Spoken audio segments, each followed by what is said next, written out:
Iginit ng Department of National Defense na hindi naghahanap ng away ang Pilipinas nang putulin ng PCG ang harang na inilagay ng China sa Baho de Masinloc. Ayon naman sa ilang eksperto, bukod sa pagpatrolya, may iba pang paraan para igit ang ating karapatan sa West Philippine Sea. Saksi si Mav Gonzales. Matapos putulin ng Pilipinas ang barrier na inilagay ng China sa Baho de Masinloc, sabi ng China, iwasan daw ng Pilipinas na mang-udyok at huwag gumawa ng gulo. Sagot dyan ng ating Defense Department. Ano ba ang provocation? Yung paglalagay ng barrier o ang pagtatanggal ng illegal na harang? Hindi naman tayo nag-i-steer ng trouble, hindi naman tayo ang kumukup-kup eh.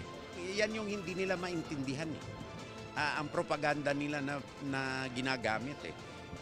Lalong-lalo na, ayan banta na yan. Ayaw natin awayin ng China. Ayaw natin ng giyera. Pero ang teritoryo natin kailangan angkinin natin at ang mga karapatan, sovereign rights dito. Dagdag ni Chodoro, delikado sa mga mangingisda ang barrier na inilagay ng China. Nang tanungin kung dapat bang itaboy ang Chinese vessels na nasa loob ng katubigan ng Pilipinas, I think kung kakayanin, they should, unless it is a traditional fishing ground. Sa pagkaintindi ko yung Scarborough doon sa arbitral award is a traditional fishing ground of both. Batay sa 2016 arbitration ruling, itinuturing na common fishing ground para sa maraming bansa ang Baho de Masinloc o Scarborough Shoal. Hindi nagpasya ang tribunal kaugnay sa soberanya sa Baho de Masinloc.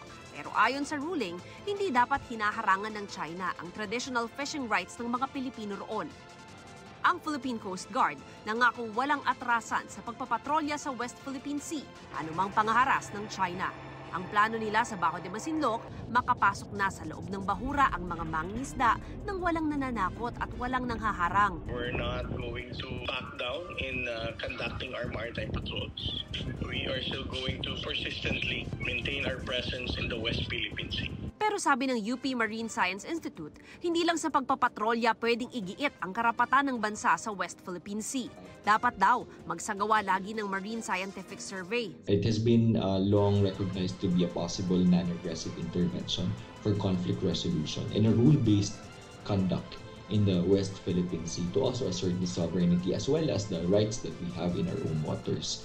Pwede rin daw ireklamo ulit ang China, pero dapat may pag-aaral na para malaman ang halaga ng nasirang bahura sa Sandy Cay, Iroquois at Escoda Shoal.